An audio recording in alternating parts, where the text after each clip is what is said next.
kira-kira saya harus melewati tahapan-tahapan tertentu. Menurut kakak, seberapa penting peran pramuka dalam penanggulangan COVID-19?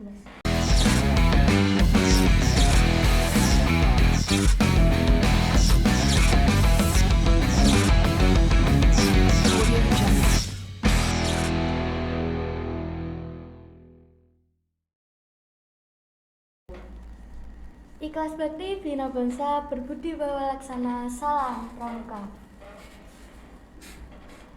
Hai kakak-kakak, namaku Nabila Indah Oktaviani, biasanya dipanggil Nabila.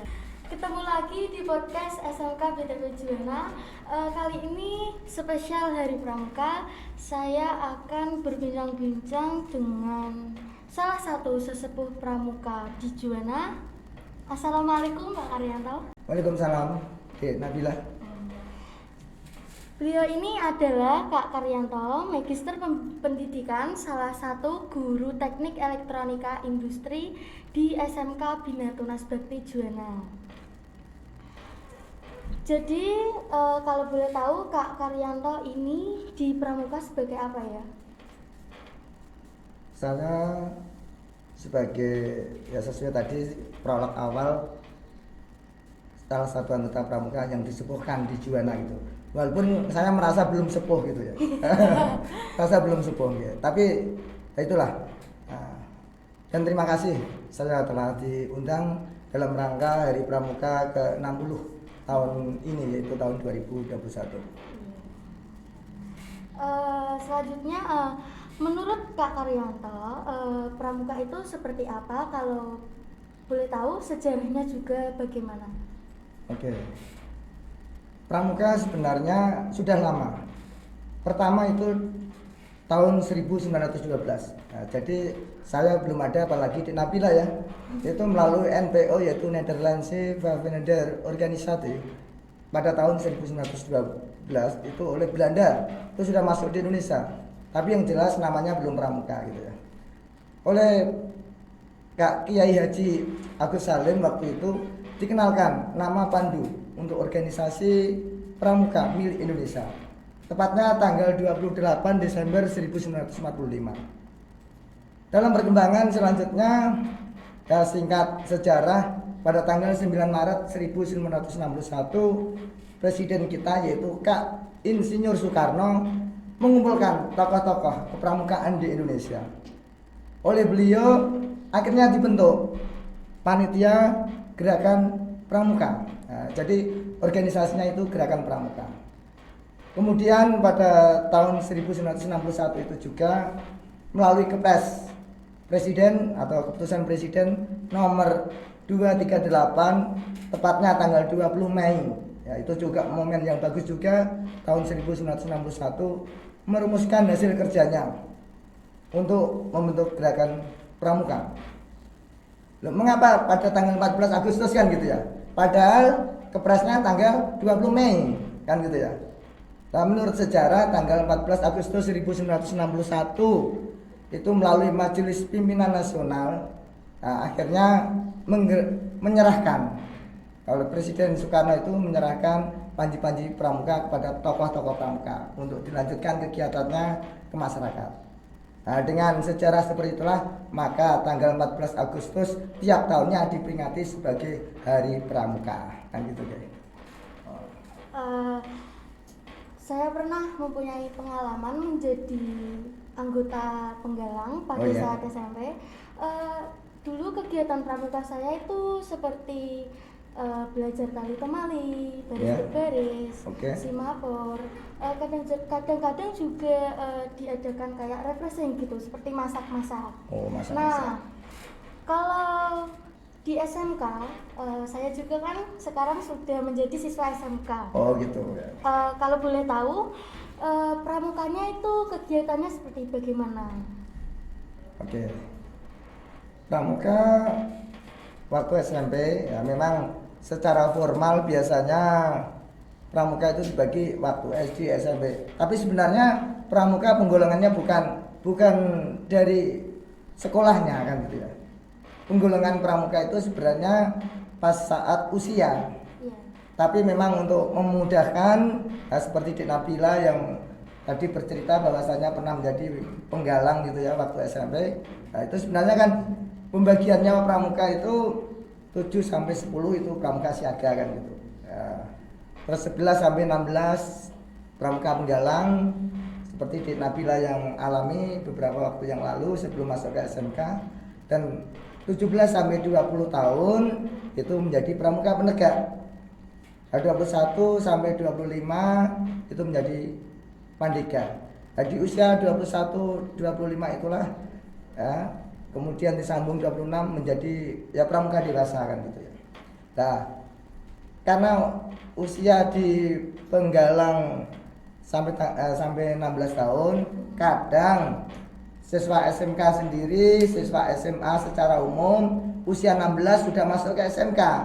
Nah, ini memang awal-awalnya secara formal ya sempat menjadi pembicaraan. Ya. Makanya kadang ada masa transisi kan gitu ya, masa untuk ya pengenalan ya awal gitu ya. Itu penegak. Ya, jadi sebentar lagi kalau memang Dik Nabila sudah memenuhi persyaratan yang disyaratkan oleh gugus depannya, ya itu menjadi pramuka penegak. Nah, mungkin itu apa ada yang perlu dikomunikasikan lagi gitu ya. Berarti kalau usianya belum 17 belum bisa masuk ke penegak gitu? Secara aturan gitu ya. Tapi memang dalam perkembangan situasi kondisi secara formal, nah itu akhirnya pokoknya kalau di pasca SMP atau MTS ya itu menjadi penegak. Nah, untuk mematangkan itu ya, pada perkembangannya ya memang ya, kegiatannya benar. Tadi pertanyaan kegiatannya apa? Dalam pramuka penegak, nah itu kan biasanya lebih survival kan gitu ya, ke arah survival. Bagaimana mempersiapkan diri untuk menjadi seorang yang memang penegak diri kan gitu ya. Jadi tanpa harus berpengaruh pada orang lain, walaupun tidak boleh individual kan gitu ya. Nah, itu mengapa dinamakan penegak. Nah, gitu. Penggalang, ya untuk menggalang antar teman. Tadi kegiatannya memang harus menggembirakan, menyenangkan gitu ya. Tapi sebenarnya di penegak sendiri juga kegiatannya itu juga harus menyenangkan. Karena pada prinsipnya pendidikan kepramukaan, nah ini kadang orang salah kata gitu ya. Kalau kegiatannya itu namanya kepramukaan, ilmu-ilmunya itu kepramukaan. Sedangkan pramuka sendiri itu orangnya. Nah, sedangkan organisasinya dinamakan gerakan pramuka. Tadi kan ada terselip pertanyaan itu yang belum terjawab gitu ya. Nah, itu. Jadi antara pramuka, kepramukaan dan gerakan pramuka itu bedanya diistilahkan gitu. Nah, mungkin ada saya kan termasuk siswa baru di SMK. Nah kebetulan seragam saya ini masih kosongan, belum ada gitu. atribut. Beda sama kakak kelas yang lain. Kakak kelas kalau saya ingin pasang atribut umum. Jadi sejak siaga itu berhak untuk memasang yang saat ini di Nabila pasang ya. Ya, kecuali memang ada nomor gudeg, nah, itu memang harus menyesuaikan. Dik Nabila itu berada di salah satu pangkalan. Nah, kalau di istilah penegak itu pangkalan, bukan pangkalan truk loh ya. Juga pangkalan bis tidak. Tapi istilah kepramukaan itu sendiri sekolah dinamakan pangkalan. Pangkalan apa? Pangkalan kegiatan. Nah, terkait dengan tanda berarti positive thinking. Oh, yang kakak kelas sudah pakai itu ya.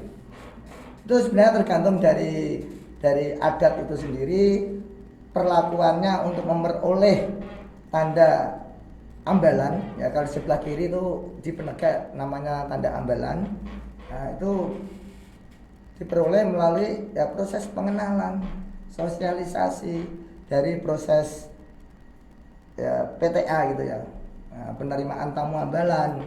Nah, baru setelah dinyatakan oke, akhirnya melalui upacara kepramukaan secara formal, akhirnya berhak. Nah, apalagi sudah usia 17 kan gitu ya, punya berhak. Nah, jadi itulah mengapa harus pakai proses. Ya tadi dalam kegiatan kepramukaan itu ada pendidikan di balik permainan. Alah, kan mudah Kak. Kalau hanya masang tanda ambalan, tanda gudeg gitu ya, kan langsung penjahit ada. Ya bisa, tapi proses pendidikannya itu yang tidak jalan. Nah, walaupun itu termasuk nanti penegak bantara dan laksana maupun yang lain itu ada proses-proses tertentu kan gitu ya. Iya. Nah, itu. Nah, yang kakak jelaskan tadi mengenai pramuka penegak, itu yang kakak jelaskan secara umum atau yang di sini saja? Oke. Nah, tanda ambalan itu berarti secara khusus di Pangkalan. Kalau di SMK Bina Tunas Bakti Juwana kalau tidak salah namanya ambalan Fatmawati gitu ya. Sudah dikenalkan nggak? Sudah. Oh sudah. Nah, dalam MPLS kemarin ya. Iya. Oke, Fatmawati. Kode nomor gudegnya 05.112.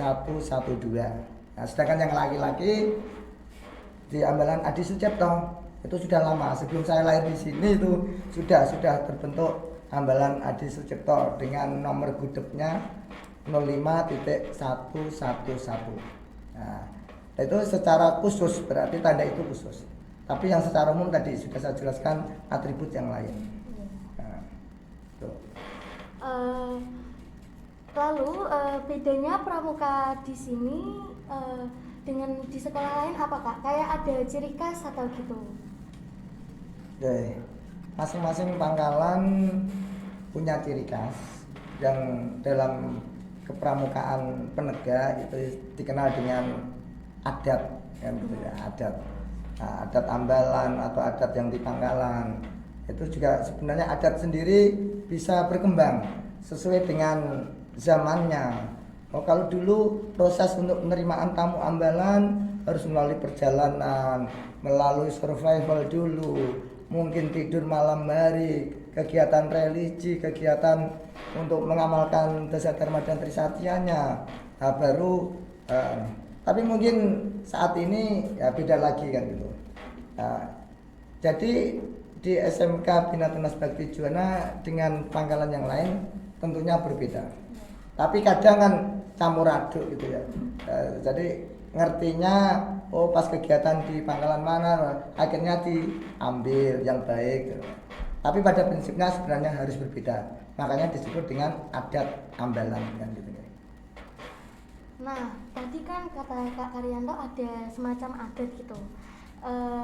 Itu kan ada macam-macam adat, pusaka. Kalau pusaka itu semacam ritual begitu atau gimana? Ya, kalau di dalam kepramukaan itu ya simbol, sebenarnya simbol. Nah, kalau pusaka di sini apa ya? Yang Tinapila ngerti pas sosialisasi apa pusakanya? Ditanyakan tadi. Saya belum tahu. Oh belum gitu ya, belum. Oke. Kalau zaman saya penegak itu karena ambalannya Gajah Mada maka Godo. Wah, Godo itu dari Kuningan juga asli Juwana itu ya Kuningan. Nah, kalau di sini mungkin bisa berupa panji-panji yang lain kan gitu ya. Artinya tadi kembali pada kesepakatan adat yang harus dibangun itu apa? Yang harus disepakati sebagai ya ritualnya kan gitu ya. Kalau istilah religinya ritualnya untuk melantik adik-adiknya. Itu biasanya dibuka saat dipakai dan dibuka saat upacara penting. Bisa nanti pas upacara tanggal 14 Agustus seperti ini kalau tidak pandemi kan gitu ya. Itu harus digunakan. Atau pas menerima tamu ambalan, pas pelantikan penegak bantara, pelantikan penegak laksana atau Garuda dan sebagainya. Yang jelas secara formal pramuka yang ada di SMK ini atau SMK yang lain ya masing-masing punya gaya kan. Ada yang secara ritualnya selendang. Nah, ada pangkalan tertentu itu yang putri itu pusakanya berupa selendang. Nah, sesuai dengan namanya kan gitu ya. Nah, itu jadi dikembalikan pada kesepakatan awal adat. Kalau memang yang dulu dianggap masih relevan dan layak dan anggotanya seneng ya, sukacita menerima ya nggak masalah dilanjutkan. Kalau sekarang teknologi kok Pak, Adi Sucipto itu ahli ahli apa ya, kapal terbang, mungkin kontakkan gitu ya. Nah, itu kontak-kontak pesawat ya, bukan kontak sepeda motor kan gitu ya. Nah, itu bisa saja. Nah, gitu deh. Nah, sekarang kan masa pandemi nih Kak, bagaimana eksistensi kepramukaan dan peluang di era pandemi COVID-19? Menurut Kakak, seberapa penting peran pramuka dalam penanggulangan COVID-19? Pertanyaan yang bagus ya, sesuai kenyataan yang saat ini, walaupun ini sudah 1 tahun lebih ya, karena pada tanggal 16 Maret tahun lalu itu ya, itu awal dari pandemi mulai ada di Indonesia. Nah, bagaimana peran pramuka? Nah, inilah sebenarnya peran pramuka itu di setiap kegiatan mestinya punya peran. Nah, punya peran. Tapi masalah ada batasan-batasan, harus prokes dan sebagainya. Nah, itu tergantung dari gugus.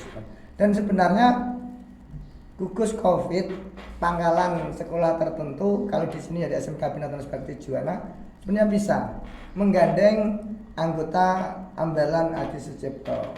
Apalagi ya yang aktivis-aktivis itu bisa digandeng menjadi tim khusus dari COVID-19. Nah, perannya bagaimana?